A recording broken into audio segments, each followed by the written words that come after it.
One of our last videos for the semester. In this video, we're going to cover the conclusion of Exit West, that's chapters 10 through 12, for our week 10. This PowerPoint is also available in Canvas if you'd like to download it and fill in your notes. Again, we're going to cover the end of the book, and at the end of the PowerPoint, we'll have a few follow-up questions about how the author leaves things. Now, some of these questions have concrete answers, and others are open to interpretation. So if you don't have an answer in your head that sounds exactly like what I'm saying, that is okay.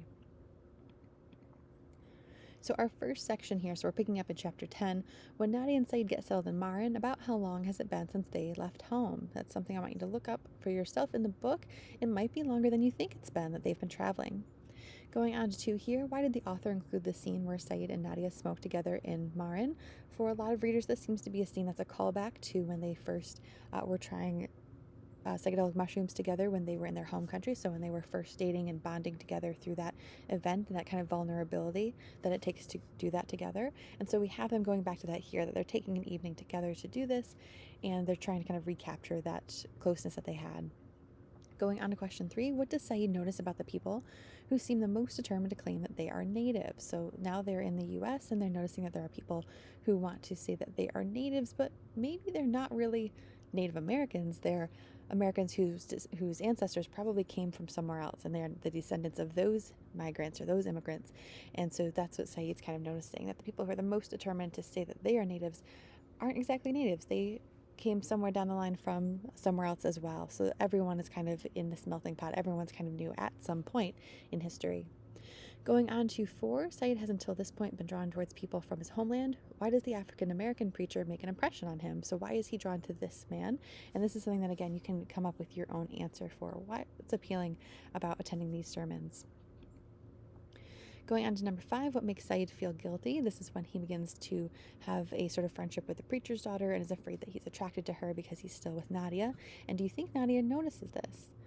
Going on to 6, how has Saeed's relationship with prayer evolved? So what do you think about this one? Has it changed too much? Is it about the same? Is it more frequent? But how has he kind of grown through this? Going on to number 7, we have a great quote from the book. So our author says, we are all migrants through time.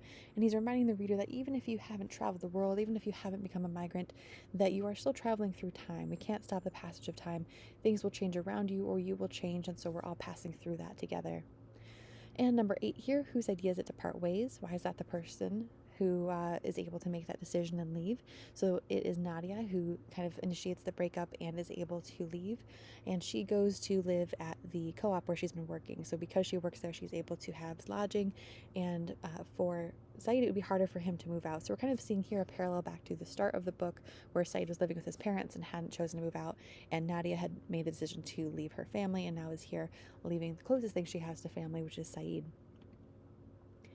Going on to 9, what changes Nadia's relationship with her coworkers? So someone tries to rob the co-op and she stares him down. And so this kind of makes her coworkers see her as brave and see her as wanting to defend the co-op and work with them. And so they let her in a little bit more.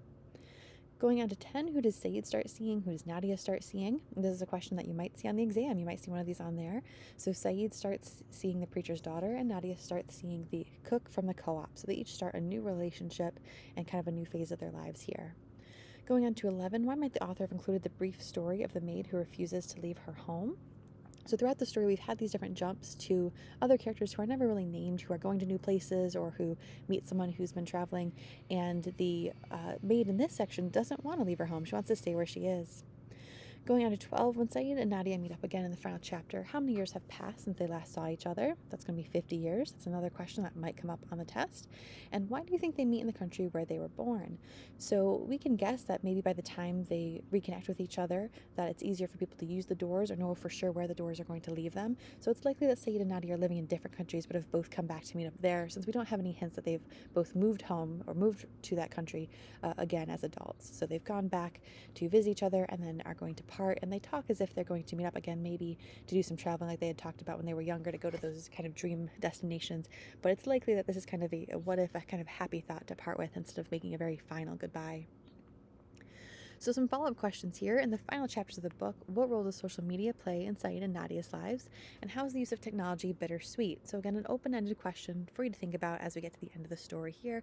What changes did you see?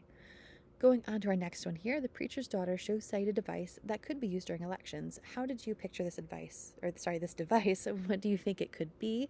And this is some sort of technology, so we're getting a little bit into science fiction at the end of the story here, but we don't get a solid answer. The author leaves it vague so that you can kind of come up with your own creative solution. And next one here, how might the world have changed as a result of the doors? So a lot of people will approach this in different ways. Some people might think that the world could become more dangerous if people with bad intentions can move more easily about the world. And other people think that this could be very helpful if there is a part of the country that's in need, that maybe needs food or medical assistance, then this would allow people to more easily cross those borders. So there's a group called Doctors Without Borders. They would very literally be without borders if they could go through these doors. So some great opportunities there for the world to become a little bit smaller and closer and help everyone out. Our last section here, why do you think the author didn't give an explanation of how the doors worked? Why does he never answer that question? We never find out if this is a really science fiction novel or fantasy. It's hovering on the line between those two. And so what do you think about that? Do you think that there should have been a solid answer, or are you kind of okay with it being open-ended? Our next one here, why is the novel called Exit West? What are the implications of this title? So Exit West, why do Saeed and Nadia keep moving to the West? And what might our author trying to get us to think about with that?